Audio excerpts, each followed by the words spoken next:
Welcome into another episode of the Laser Bros podcast. I'm your host, Logan Lazarchik, with my co-host, Luke Lazarchik. Another week of NFL action in the books. Another crazy week. Luke, what were your initial thoughts on week 2, and how have you been since week 2's ended? Been pretty good. Week 2 was definitely quite interesting. I mean, you had two major comebacks at the 3 o'clock games. A whole bunch of stuff was going down at the end of the noon games, and that was pretty fun to watch. And we're going upstairs for Chiefs games, downstairs for Sunday tickets. So I enjoyed that. That was pretty fun. Yeah, the Chiefs game, unfortunately, was really close, so I wasn't able to have a great chance of watching the majority of the other games because we were so keen in on the Chiefs game. Big game for the Chiefs this weekend. So, but the noon games, the ending of the noon games were pretty crazy. And then, like you said, there's crazy endings to the 3 o'clock slate games. So today we have a jam-packed episode. We have week 2 recap with fact or fiction, panic meter, and then our week 3 picks. Luke, would you rather start with fact or fiction or our panic meter? Let's go with fact or fiction. Then we can save our panic meter for later on, everyone we're freaking out about. So for this segment, we are both going to propose ideas to each other and ask the other person what they think of the topic and if it's either fact or fiction. And I'll start by asking Luke, do the Chiefs have a potential top 5 defense, fact or fiction? I definitely think that's a fact. I think that if you saw it in the first game, you saw that without Chris Jones, the Chiefs played pretty well against the Lions defensively, only allowing 14 points because there was a pick six there and really holding their own for a majority of the game. And then you add Chris Jones and you just see against the Jags, no touchdowns. There were some close calls. But the defense should probably get even better. I mean, Jones had limited snaps. You're seeing Felix look pretty good so far. You're seeing Karlaftis look good. Charles Amanui will be back. Bolton's good. The cornerback's doing well. It's just everything's looking pretty solid. There's not like big gaps. You don't see really those big plays being allowed a ton so far. Maybe a couple have been allowed, but facing Jags or punting ball a lot, they're gonna get big play here or there. But overall, it looks like pretty consistent in all aspects: run game, passing game, pass rush. So yeah, I'd say the potential for a top 5 defense is there. Now it would be really tough because you have defenses like the Steelers and the Cowboys and the Patriots and probably a couple others who are really good. So being top 5 would probably be near the highest potential. But I think it's definitely they could do it. There are a handful of teams who could sneak into the back end. Yeah, and I think with the Chiefs defense, the biggest difference from years past is just speed. And that's what happens when you have a lot of youth on defense, a lot of young players. In the past, the Chiefs have had you can call them savvy veterans or whatever, but they were not that fast at the ball. Daniel Sorensen, Anthony Hitchens, veteran guys. And maybe the front office thought they were, because of their veteran and experience, that they could, elevate the defense. But you see with Nick Bolton and Willie Gay, they can each go from sideline to sideline really fast, making tackles. And then the secondary is really good. McDuffie doesn't put up a lot of stats, but I think he's such a good corner that quarterbacks don't really target him. So I absolutely agree that they have a potential top 5 defense this year. No, yeah, it's definitely with even the linebacker core when you have Bolton and Gay, but then you also have Tranquil, you have Chenal, who's also got some pass rush opportunities. So I think, overall, there's no weakness in defense. Maybe safety, but it's safety, and they're not bad. They're just not as good as everywhere else. And the defense has only given up 23 points the first 2 weeks. 7 of those points came on a pick six. So 23 points against 2 offenses that, have high expectations and that can easily put up points each and every week. So I think the Chiefs' next 2 games are Bears and Jets. Just more opportunity to prove that they're the top-tier defense. I agree. If I go to my fact or fiction now, my first question for you is, are the Rams a playoff contender? I'm going to begrudgingly say fact. Entering the year, I really didn't think they had any hope this year. I thought, especially with Cooper Kupp getting hurt, I kind of thought that was the final straw of them being a team that's more in rebuild than in a contender mode. But they beat who they beat week 1. Seattle. They beat Seattle pretty convincingly, 30-13. And then last week they actually challenged the 49ers. And then this week you have Bengals with Joe Burrow banged up, may not play. If the Rams can be 2-2 or 3-1 when Cooper Kupp comes back, they are definitely a playoff contender. And I think in a weakened NFC, I think they definitely have a shot. They probably won't win their division, but I definitely think they are a wild card team. I think that's the thing with me. The NFC isn't looking fantastic. I guess just overall, there's just not a lot of insane depth. But I think they definitely could. I mean, Stafford's really thrown it. I mean, you have Puka Nakua just balling out. Then you have Cooper Kupp back with him. Tutu's playing well. Mm-hmm. I mean, yeah, Tutu Atwell was somebody I think a lot of people wrote off, and now he's kind of making an impact just by being a speed guy. No, that's kind of nuts, and it'll be even easier probably with Cooper back. But it's just weird. I mean, the run game is something. The defense hasn't looked spectacular, but they did pretty solid against Seattle, so you got to give them credit. Mm-hmm. The Niners are a tough task, and they didn't do terrible, but the Niners were generally producing pretty easily on offense. But, yeah, I think they're definitely a playoff contender. I mean, if you look at the wild card situation, I think the only division you guarantee 2 teams going to the playoffs is the NFC East. Yeah. With just Cowboys and Eagles. I mean, those 2 teams are going to make it unless something stupid happens. And so then there's 2 other wild card spots, Packers, Lions, maybe Giants. NFC South, you have 3 2-0 teams. I only see 1 team from that division making it. Yeah, it is interesting, though, to look at if it progresses in a certain way. Mm-hmm. But, yeah, I think they fully can. And, I mean, if you look at the quarterback situation, how many quarterbacks in the NFC do you take over Stafford? I mean, for me, it's just like Jalen Hurts, and really, I probably take Hurts. That's probably it. Yeah. And I think also at their schedule, their next 2 games are against Cincinnati, who I've already mentioned. They're kind of banged up with Joe Burrow, may not play. And then you have the Colts. So then I think both those games you can easily win before you go to Philly, but then after Philly, you go to Arizona. So I think the Rams can be, at least for me, a surprising team that can be a playoff contender. And I mean, right now, I think they're probably in contention for wild card, and we'll have to see down the line if it holds up, though. Yeah, it'll be cool. If they beat the Bengals, it's going to be really interesting. Mm-hmm. My next fact or fiction, very interesting one. Deshaun Watson's contract is worse than Russell Wilson's contract. Thinking about it, it's really about when you can get off. Because, I mean, Deshaun Watson, I feel like he may just need 1 more year. But when I watch him, it doesn't look great. He doesn't look like he has a great presence. Everything that went on, I bet it obviously didn't help. He's not looking nearly the same. Then you look at Russell Wilson, the extension starts this year. Oh, so it's next year. It starts next year. Yeah, that's my bad. It starts next year. And that will be a pain to get off. They're both bad. I mean, the Browns, I think what I've taken away is that if you trade for a quarterback, you don't need to sign him to extension right away. I mean, look at Derek Carr. He doesn't look fantastic so far, and they signed to like a 4-year, 130 or whatever it was. It's like, just don't need to do it. You can wait it out. I mean, players get to have some power, but, in the end, you can have some power of your own, and just signing these players to instant contract extensions may not be the move. You have to probably see them in a jersey, especially in trade. It's just so. How to say a worse contract? I guess I'm going to Sean because I think Russell Wilson can get off sooner. It's just they're both bad. I mean, if I need to win a game, I'm probably taking Deshaun right for the next couple of years because assuming Russell Wilson's a Bronco for at least 2 or however long it is. So I'd rather have Deshaun in these next couple of years, but then you're going to be in that 4th year and 5th year. And, I mean, the cap will go up, which will help, but you're going to be stuck with Deshaun, probably not trading him anywhere. So, yeah, I'd say it's fact, but it's like one of those, it's fact, I guess. Yeah, I think just the fact that it's a fully guaranteed contract is the reason why it's a worse contract. Mm-hmm. And also in Denver, when they got Russell Wilson, they certainly thought they were in win now mode.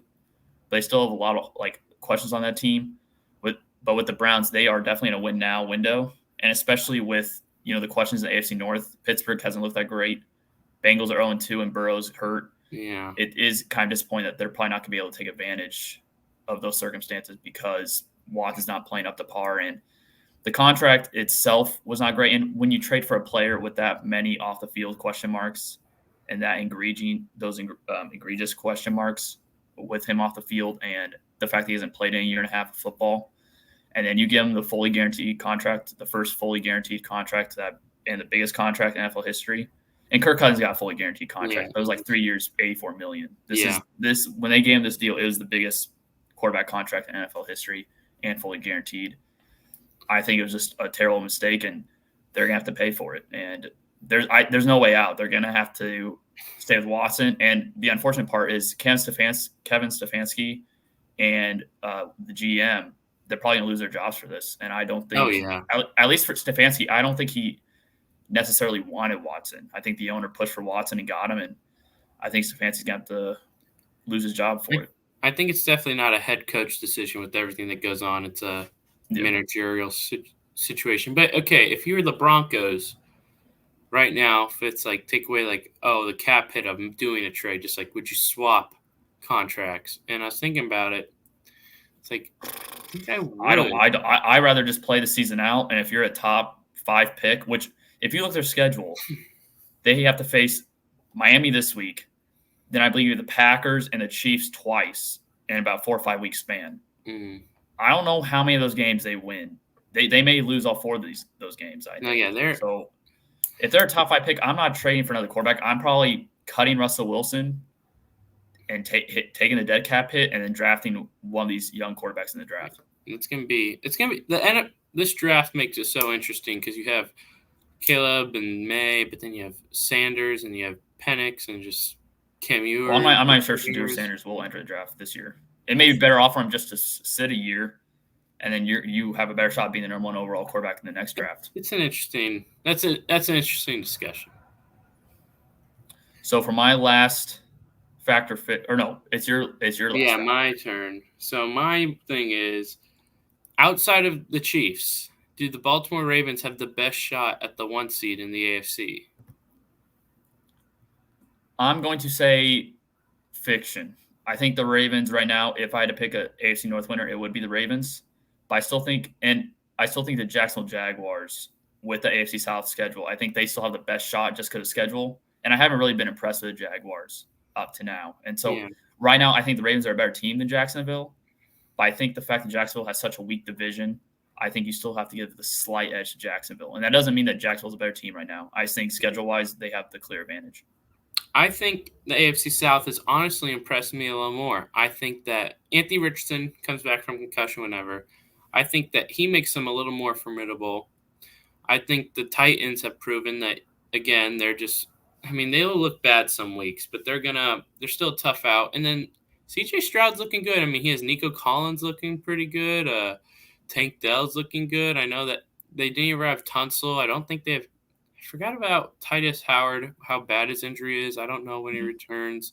But if they get those 2 back, I need to fact check when Titus Howard, how bad his injury was. I have no recollection of. I just know he's out.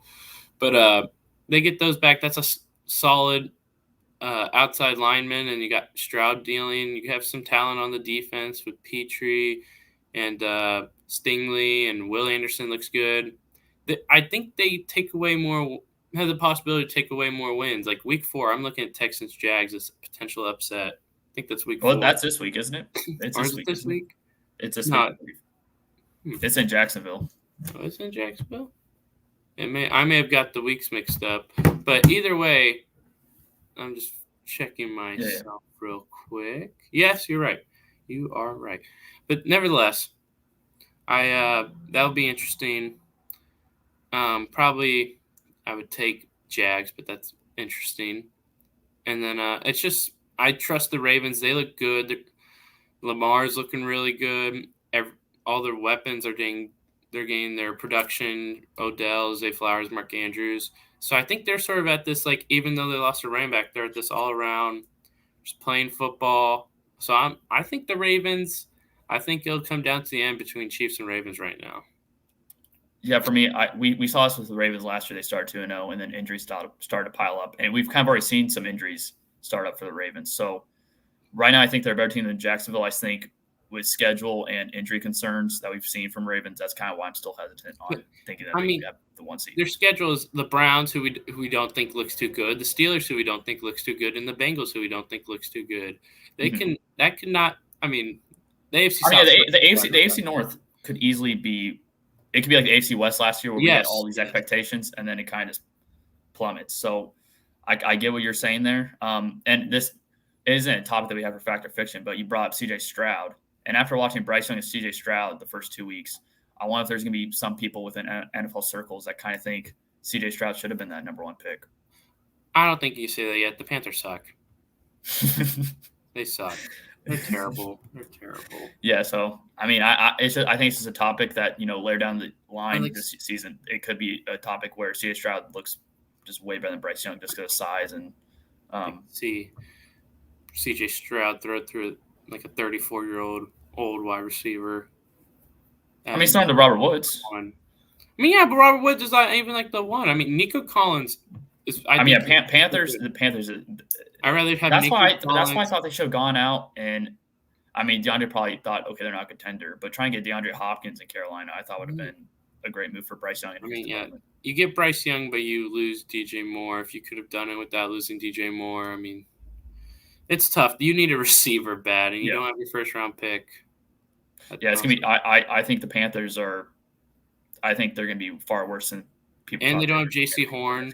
He's hurt. I forgot for how long. And their offensive line is not great either. So it's terrible. And that was a bit off topic, but you brought up C.J. Stroud, and that was something that kind of came up to mind. Yeah, he's looked good. He's looked good. So next, we'll now do Panic Meter. We will have 3 topics that we will discuss. Did you get your last Fact or Fiction in? We just had 2. What was your second? Oh, yeah. Deshaun Watson's contract. The first one we will discuss is the Los Angeles Chargers. What is your level of panic from 1 to 10 on the Chargers right now? As debating between a 6 or a 7, so I'll go 6.5.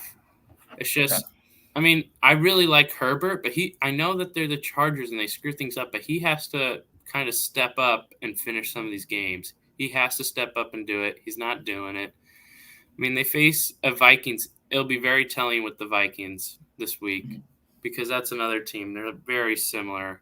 It's like you just need to step up and start winning these games that you're not winning. And until you do so, I can't take you seriously with your talent. I mean, I haven't seen is the pass rush game there much? I mean, you're playing a bad offensive line with the Titans. And, I mean, they scored over 20-something when Saints Titans was just a blood. Yeah, Titans had 27 points. They scored 27 this week. Yeah, and they had the overtime, but just ugliness in week 1, and then you need to get pass rush. So, and you're not producing with 2 Hall of Fame level talents and Joey Bosa and Khalil Mack. So I'm at a 6.5. This game will be telling. I think that they don't just need to beat the Vikings for me to feel confident. They need to 7 to 10. You need to, if you could stop Justin. It needs to be a comfortable win. I think it can't be a win where it goes overtime or you need a last drive from the offense to win the game. I think it has to be something where you have control of the game in the fourth quarter. Agreed. I'm probably at 6, so I'm kind of where you're at. I think the most disappointing part is just Herbert. So Herbert's yards per attempt was 10.2 this past week, which that was the highest mark since his rookie year, which kind of shows how his offense has been kind of utilizing him. And some of that is on him not pushing the ball down the field. The reason I'm not, and it is concerning that they're 0-2, because I thought both, especially Titans, they should have won. But their next 2 games are Minnesota and Raiders. That's kind of 2 games that can get them back on track before their bye week. The most concerning part about this team, though, is the defense. And you have Brand Staley, who is a defensive coach. That's his side of the ball. And I think they're the worst defense in all, when you add up all the metrics, they're the worst defense in the league right now. They've given up to face Miami. I mean, yeah, but you're like you said, they gave up 27 points to Tennessee. No, yeah, that's not 15 against the Saints. And penalties, and I mean, this is the Chargers defense. The Chargers defense has way too much talent to be giving up this many points, and you're paying a lot of money on that side of the ball. You're paying Derwin James, you're paying Joey Bosa, you trade for Khalil Mack, who still is getting paid pretty good money. you have to be better on the defensive side of the ball, especially that's Brandon Staley's side of the ball that he's supposed to be a master at, and it's the worst part of the team. No, yeah, like week one when I know you faced Miami, but it was at the end of the first half. They're just throwing the ball, throws a tired kill. J.C. Jackson, pass interference, unnecessary. And then J.C. Jackson again, he gets a pick, and you know what he does? It's in the second half. He takes out the end zone for like 5 yards. It's like just kneel. Mm-hmm. So it's just like stuff like that. But until they show that they're not the Chargers, it's like I'm not trusting them. Yeah, and I think if they lose this week, I mean they're done. Oh yeah, especially in the AFC, but. Right now, the AFC's been kind of sluggish to start, and there's so much competition that everybody's beating up on each other right now. I think there's only one 2-0 team in the AFC right now, and that's the Ravens. So everybody else is either 1-1 or 0-2. So that's good for everybody's kind of beating up on each other, and AFC's start is kind of sluggish. So that's why I think the Chargers can still recover, but it needs to start this week. Yeah. Next team, another AFC team, and another team that was supposed to be a Super Bowl contender, but like last year they started 0-2. The Bengals. What is your concern? I mean, their offense should be much better. I'm going to say, surprisingly, a 4. I'm going to say a 4. Wow. I'm actually shocked by that. Spoiler, I think they lose to the Rams this week. But I still say a 4. I think they're going to have to turn it around. Joe Burrow's too good. Chase is too good. Higgins is too good. Offensive line should be good enough. Mixon's good. Defensive talent. I just think it's a weird start. I mean, I didn't think I was on the Ravens before over Cincy on the offseason, and I still am, clearly. I mean, I'm not going to turn off of that. I don't think Bengals are going to come back to win their division, but I think they're too talented and they have enough experience where they're going to turn this around. I just think they'll turn it around. I mean, they kicked up the offense in the second half. I don't know what the hell's going on with it, but I think they'll figure it out. So I say a 4. And I still say that thinking they're going to lose against the Rams because Burrow's a little hurt, and I like the Rams. They look good. I still think, but they're going to be 0-3. I'm going to be like, okay, they're still going to make. I'm going to go to FanDuel and look at odds to make the playoffs, and we'll see because I'm in on. I still think they're too good, too much experience. I'm going to say 7.5. I think 8's a bit too harsh, but I think 7.5. I think because the thing is calf injuries linger, and Burrow I think misses this week, and you're not going to just hold him out for 1 week. I think if they hold him out, it could be a 2-week thing where they hold him out just to make sure that he's fully healthy and it doesn't aggravate again. So I think he can miss against the Rams and then at Tennessee. And I think Tennessee's not that good, but they're well coached. They have a good run game, which Cincinnati's struggled against this run this year. If he misses the next 2 games, they could easily lose the next 2 games. Their offense hasn't looked great with him, and I know it's because he has a calf injury. But I'm not expecting their backup quarterback to come in and their offense is going to just instantly figure it out. I think they're going to be cautious with Joe Burrow. They just gave him the biggest deal in NFL history. This isn't just about this year; it's about the long term. So I think they could easily hold him out the next 2, maybe even 3 weeks because they play Arizona, and maybe they think they could get by Arizona without Joe Burrow. So I think right now it's 7.5, and I was close to saying 8, but I didn't want to be that far off on that side. See, I think that if Burrow takes off this week, he'll play next week. And I think if let's say you lose the Rams and you beat Tennessee and then you beat Arizona, you now have momentum. I'm going to take you against Seattle. So you're 3-3, then you have a bye week. Then you face San Fran and Buffalo, win one of those. And then I don't think it's as simple as you're saying though. He's clearly not 100% right now, and I don't think a week off is just going to make him 100%. I don't think he'll make him 100%. I don't think if he sits out 1 week and comes back, he will never be 100% this year. And he may not be 100% this year even if he sits out 2 or 3 weeks because the calf could just pop up again. You saw Aaron Rodgers had a calf injury. He's also older. Quarterbacks no. I know, but when's the last time Mahomes has played a year 100%?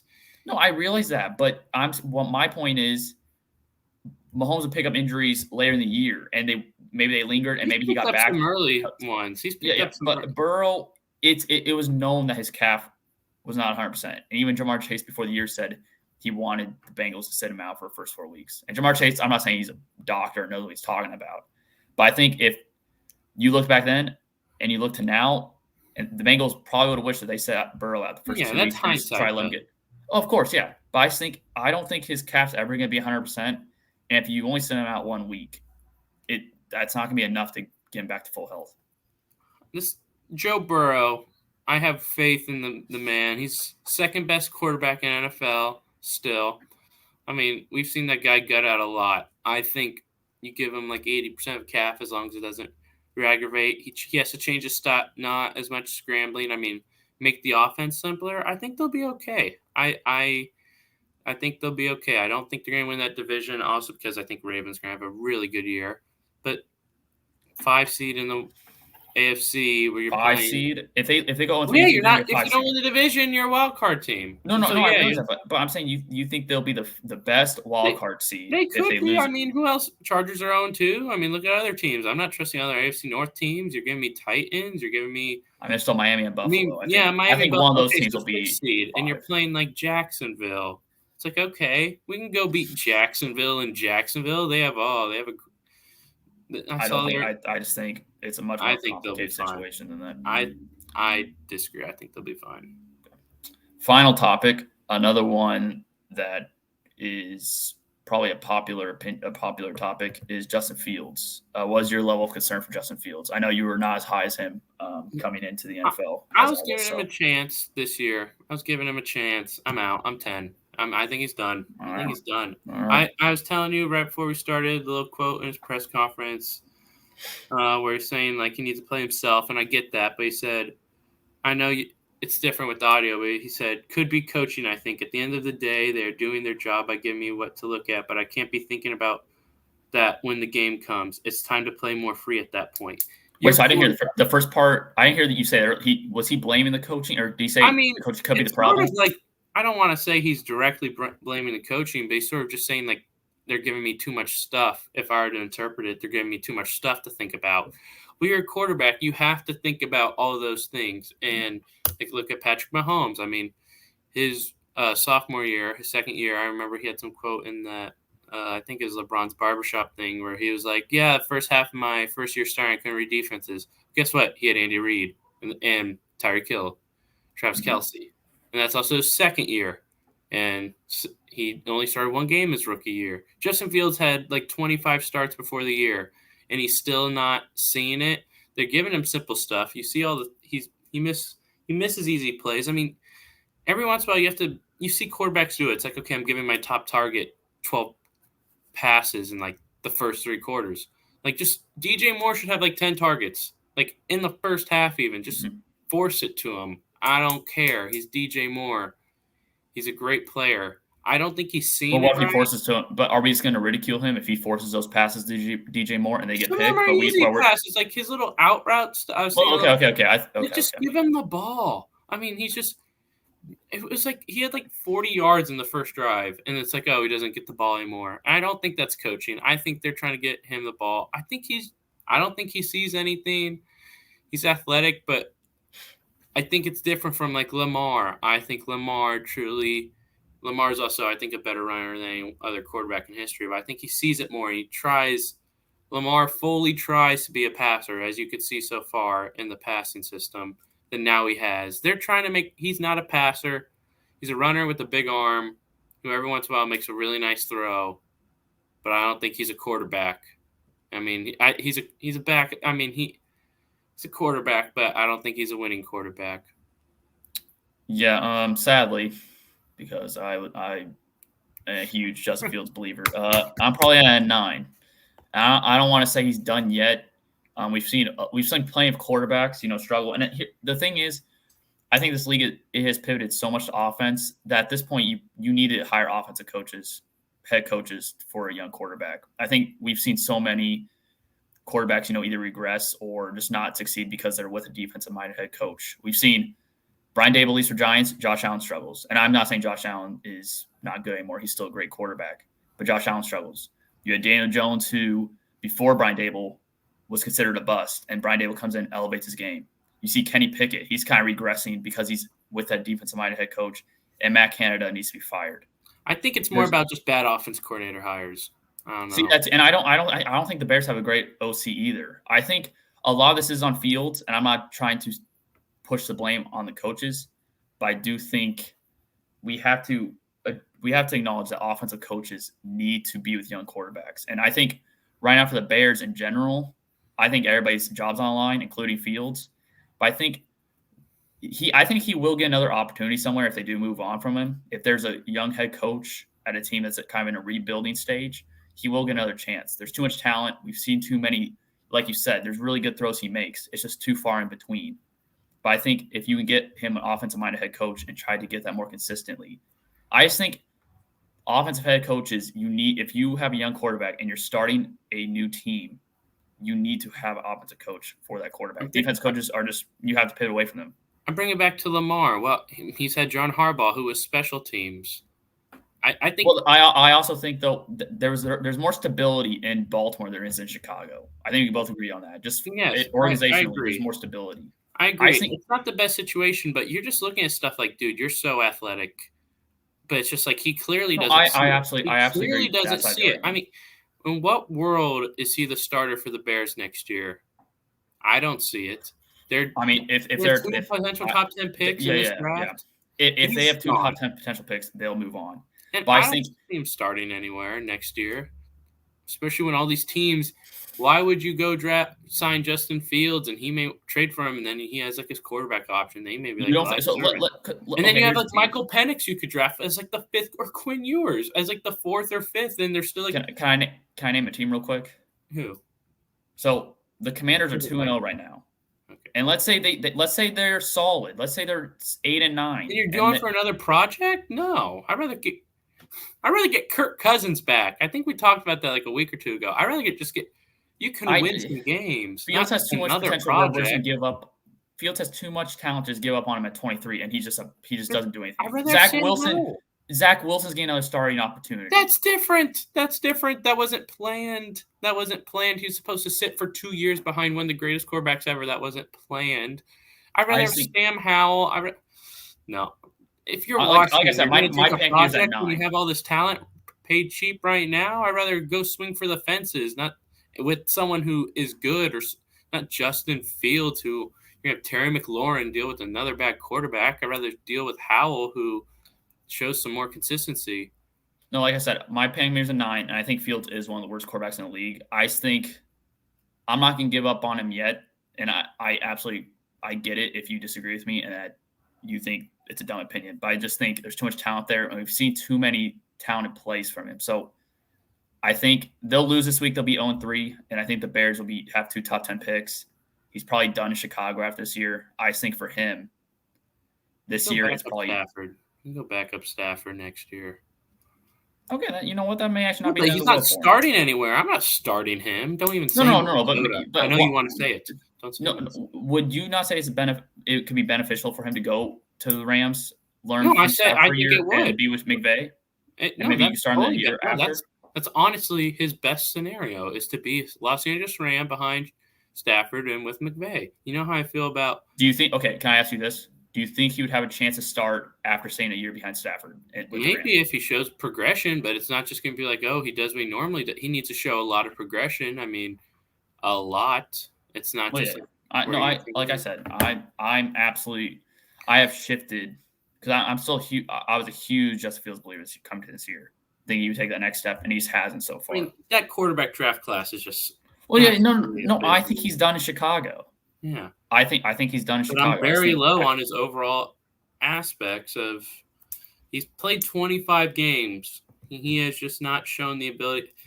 That's why I think he may have to rest 2 years. I mean, look at Love. I'm all for resting quarterbacks behind vets. Look at Love.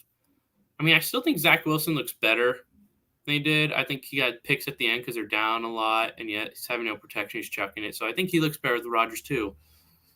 He's just not it right now. He's not it. He's not going to be it next year. It's just like Trey Lance, Zach Wilson. I mean, Zach Wilson got lucky. He was going to sit. He was in a perfect situation, but then Rodgers got hurt.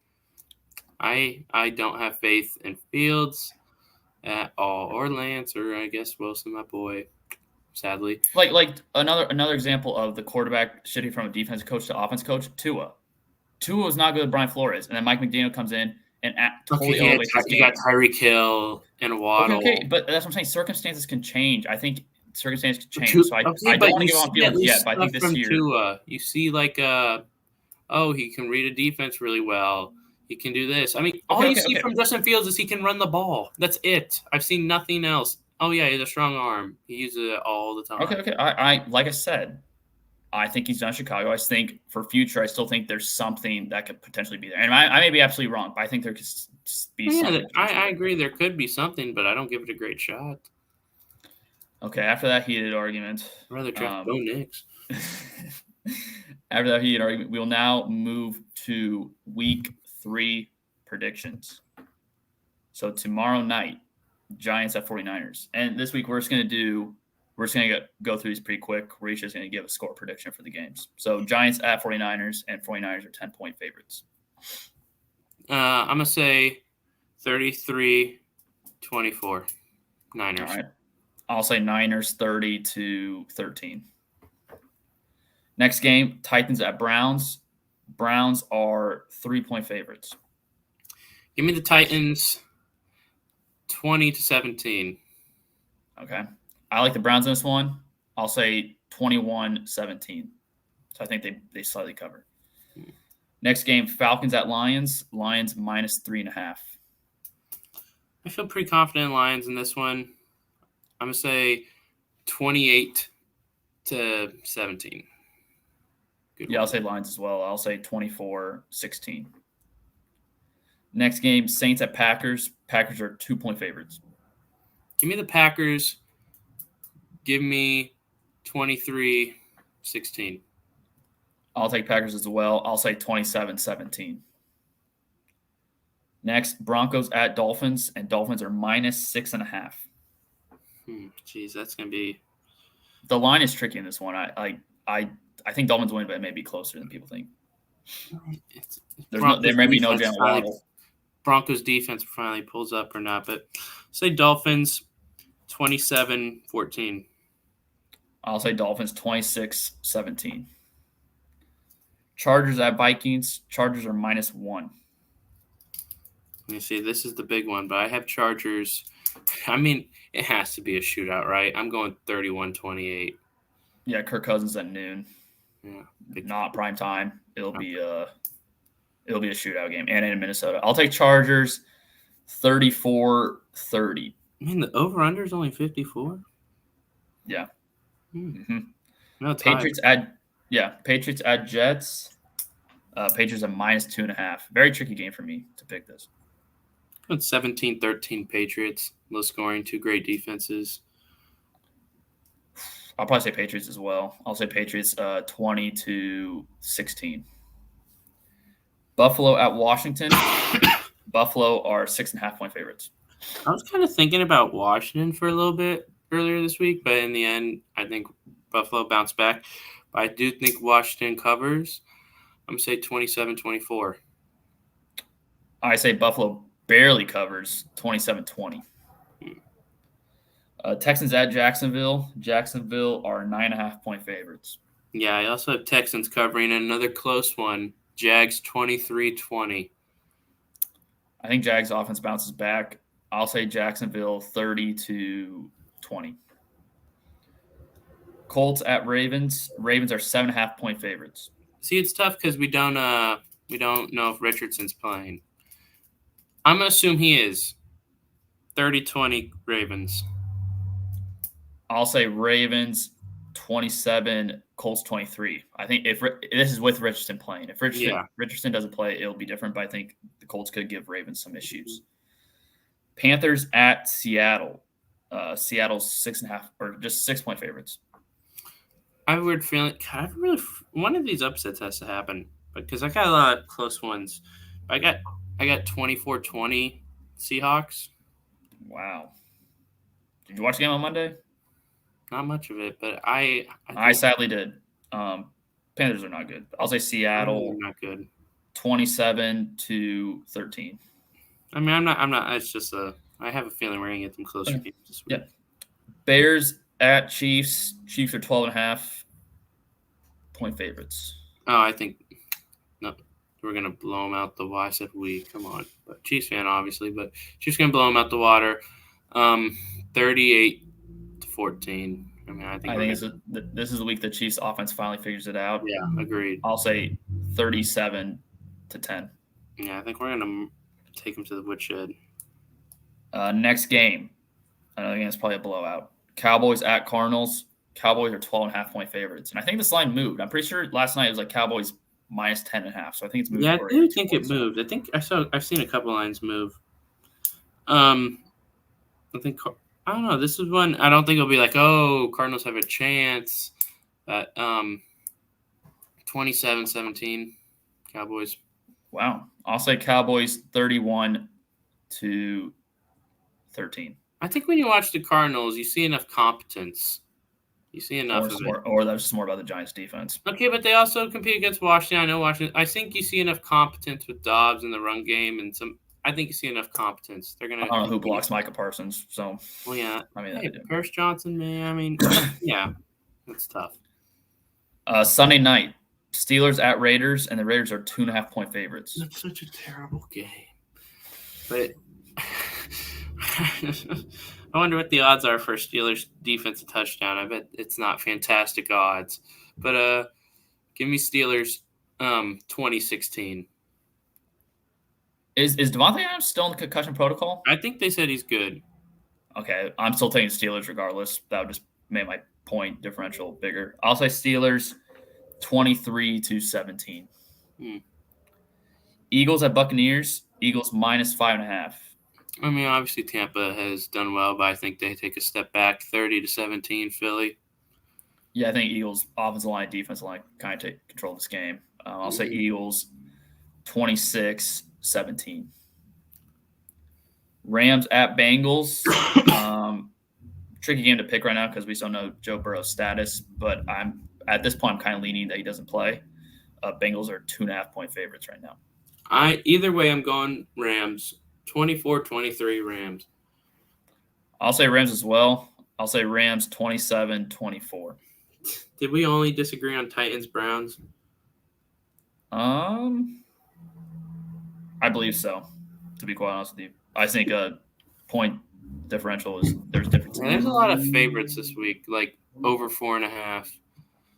What is the game that you're most looking forward to watching this week? I guess Chargers Vikings. I need to know what the hell's going on. I need to know. That's probably that was my pick as well because I think there's a lot of games this week where it's a heavy favorite or just games I don't really want to watch. Like I probably won't watch Patriots Jets. I don't think I'll watch Packers Saints. I think Packers Saints is interesting. It's probably not the most fun. I like Falcons Lions. See how the run game does for Falcons. The one thing I fear with picking Lions is that this is like a big Bijan week. I mean, you got the two rookie running backs. Maybe Gibbs. Montgomery's hurt. Gibbs finally gets the ball like he should, but I'm looking forward to that. But Chargers, Vikings, I need to know which team sucks the most. Yeah, should be another interesting week in the NFL. That will do it for our episode this week. Make sure to like and hit the subscribe button, and we will see you all next week. Peace.